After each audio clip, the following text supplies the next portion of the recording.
Praise God for the opportunity na makausap kayong lahat, mga kababayan natin sa Luzon, Visayas, Mindanao. Mahal natin mga OFWs, ang ating mga bayani na nasa buong mundo. Ngayong tanghali, alam kong inaabangan nyo na po yung impeachment. But let's start on a hopeful note. Let's start na medyo mas unifying at mas masaya. Naalala ko po nung maraming pagkakataon na may economic crisis, political crisis, issue ang cheating, stealing, lying, malalaking corruption issues. Sabi nga nila, pati daw yung mga magnanakaw, tumitigil pagka pinapanood yung boxing matches ni Manny Pacquiao.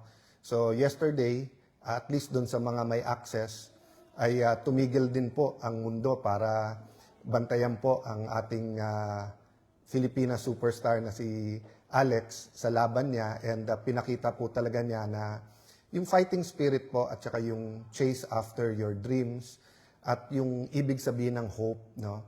Let me talk a little bit about the biblical concept of hope. Kasi sa English, pag sinabing hope, and I'm basically listening to Tim Keller, his lecture on Galatians and identity, and also kay Max Lucado dun sa Facing Your Giants. At sinasabi nga nila, and many preachers have said this, no, na kung titignan mo yung Hebrew at saka Greek word for hope, eto'y total assurance. Hindi katulad po sa English na pag sinabing, Alan, magkikita ba tayo next week? I hope so. Alan, sigurado ba yung 2/3, 16? We hope so. Alam mo naman yung kabila. So, yung hope pag ginamit po sa English can be very powerful, but it can also mean na I'm not that sure, di ba? Unlike pag tinignan mo yung Greek word at yung paggamit nito sa Hebrew culture na ang sinasabi total assurance. Yung isang pastor nga po sa CCF Alabang, ang ginamit niya yung rope na parang nakatali-tali na ganung katibay yung hope, no? So I'd like to start out with that note that whatever's happening in our country, especially for young people, di ba, yung violence na naganap recently, I think all of us related kay Alex nung sinabi niyang baka dun sa iba na mga sanay sa ganun level ng competition at yung mga pagiging elite athletes ng kanilang bansa because they had the opportunity, it's not that big a deal, no, to win a match at that level. But for someone from the Philippines, nakaka-relate po dyan yung someone from Africa, nakaka-relate dyan yung someone from East Timor, someone from Bangladesh. Kasi nga, it's just like football, di ba? Ang daming napakagaling na football sa Pilipinas, pero number 1 sa atin yung basketball. Kaya pag sinabi mo halimbawang football, iba pa rin yung level ng paglalaro, let's say, sa Europe or sa Middle East, no? So, there are things that bring us together. And I think that is very important, and we cannot forget, despite all our differences, we're all Filipinos. So, the Bible also talks about knowledge, understanding, and wisdom. And kung meron po tayong pwedeng common prayer, anuman ang ating politika, ano ating pananaw, anuman ang ating panig sa lahat ng nangyayari sa ating bansa, I think malinaw naman na we can pray na lahat tayo magkaroon ng tamang knowledge, tamang understanding at tamang wisdom. Pumasok si Brother Robin, tatawagin ko siya maya-maya. The Bible talks about seasons, no? Baka we wanna ask also Robin mamaya yung sa pananaw naman niya, no? Sa mga basic principles sa buhay, based on his faith, no? So, sa akin po kasi, yung seasons, may season talaga ng renewal, pagbabago. At yung season ng renewal, nagsisimula po yan sa repentance. Wala pong nagbabago na nagsasabing, tama ako. Kasi pag sinabi mong tama, ba't mo babaguhin, di ba? So kung yung addict, hindi niya aaminin na addict siya, yan man ay sa babae, sa lalaki, sa sugal, sa drugs. Kung sasabihin, hindi, every weekend, pero ano lang yun, party drugs yun, baliwala yun. Ba't ka magbabago, di ba? Pero pag sinabi mo, functional ako, pero mali kailangan magbago. So yung season ng renewal starts with repentance. So, yes, may acknowledgement sa flood control at corruption. Pero makikita nyo sa SONA 1 year na, makikita mo yung deep repentance, wala doon. Nandun yung galit ng tao. But yung repentance as a nation, repentance ng mga politiko, repentance ng administrasyon na mali talaga eh.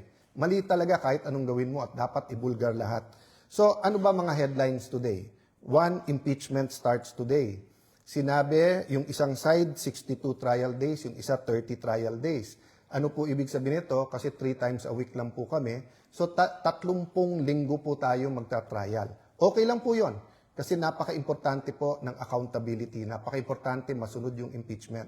But eto po tanong ko, bakit natin ginagawa lahat ng pag-aayos, lahat po para maayos po ang impeachment, 30 weeks, pero walang schedule sa Blue Ribbon Committee sa flood control?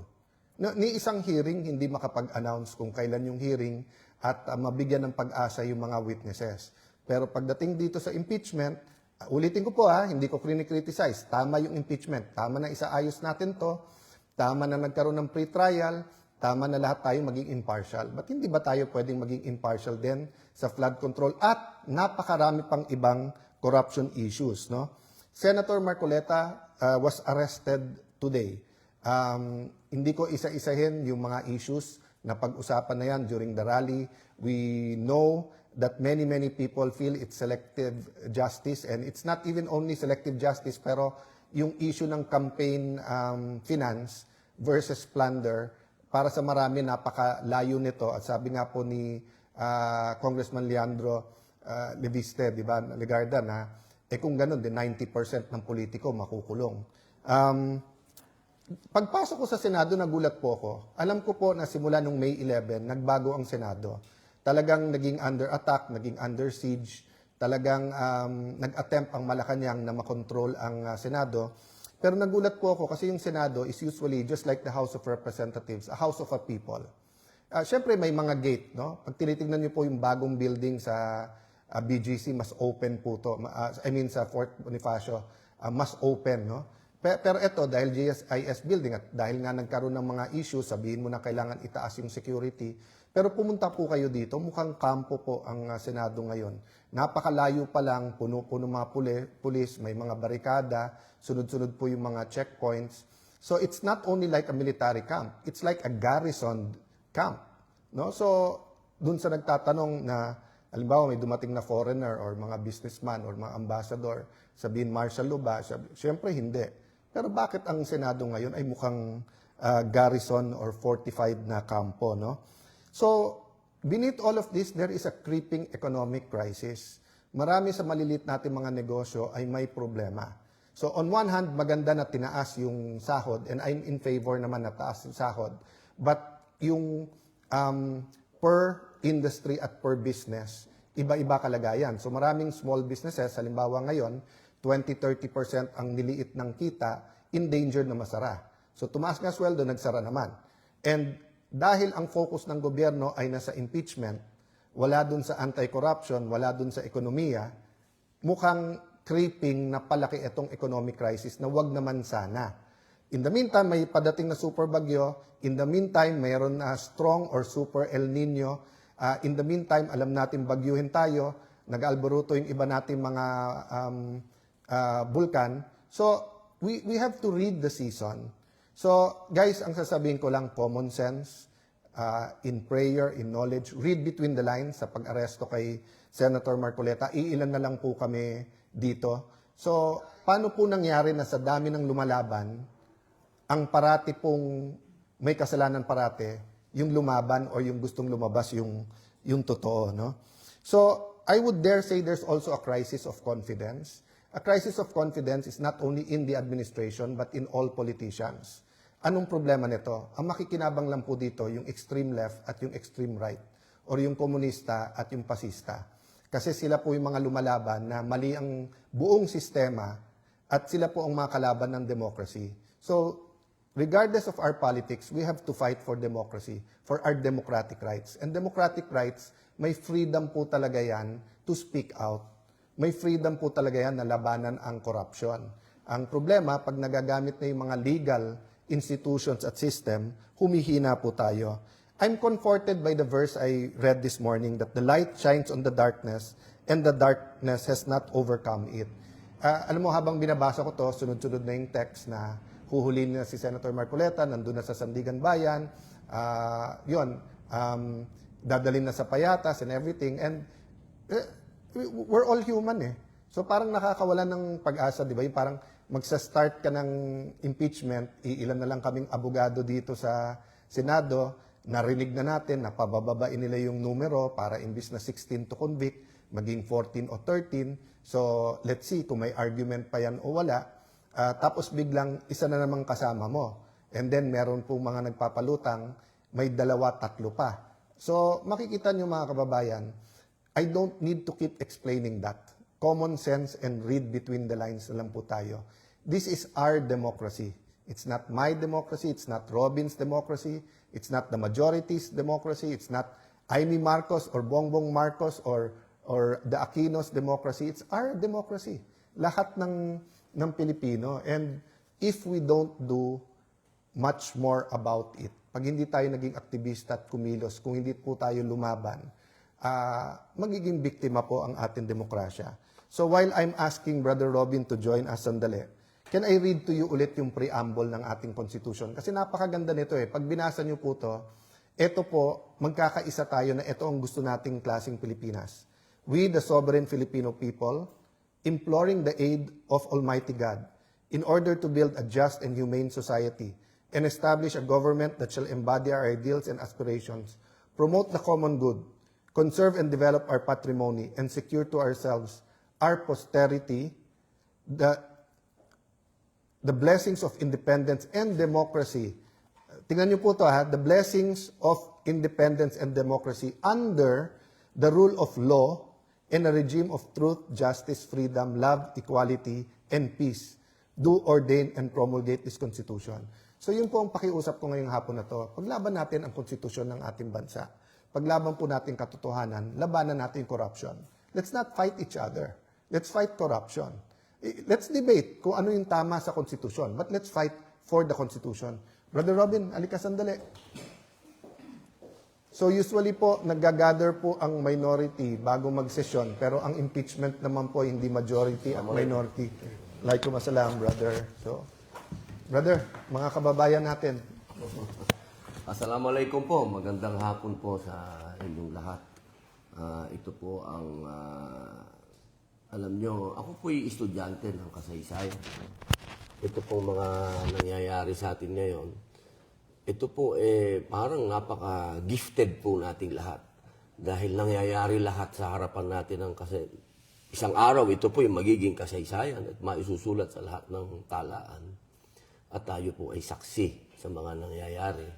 Kaya ako po ay sumasang-ayon sa sinabi ng aming Senate President ng Taong Bayan, Alan Peter Cayetano, na maging mamatsyag po tayo at wag po tayong parelax-relax lang na parang walang nangyayari.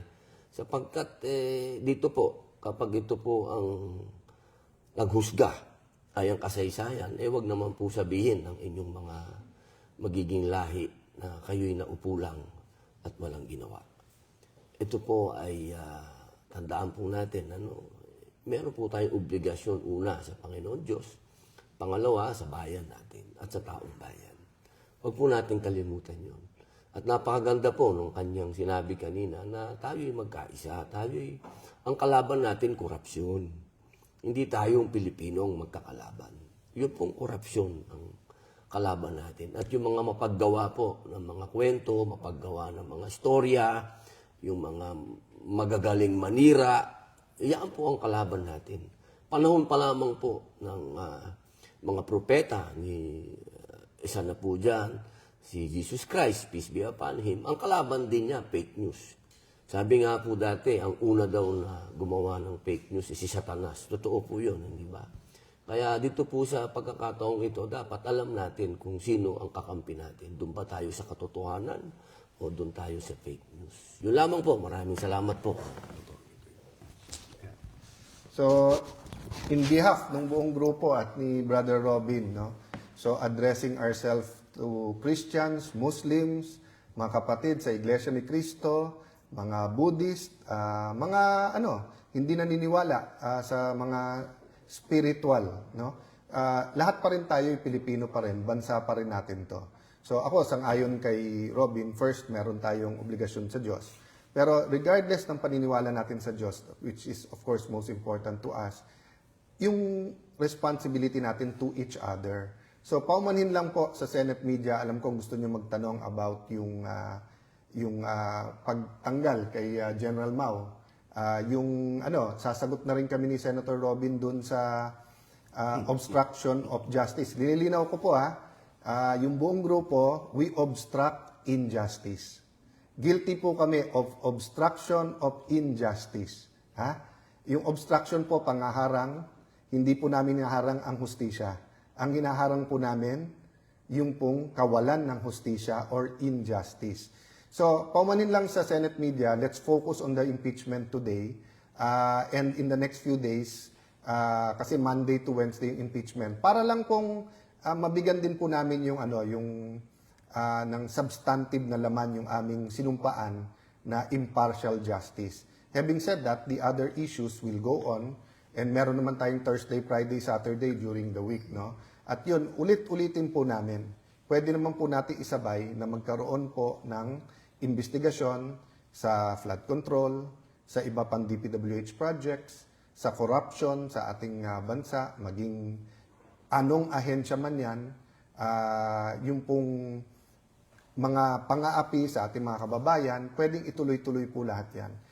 We cannot stop. Hindi one issue nation tayo. Thank you, Brother Robin. At hintayin natin mga kasama natin kung dadaan pa o doon na magkikita-kita. Bantayan nyo po yung impeachment at don't forget, mamaya panoorin nyo po ulit yung laban. I think ang Gilas din, may laban din. So, magkaisa din po tayo at least sa sports po at sa ating mga heroes. No?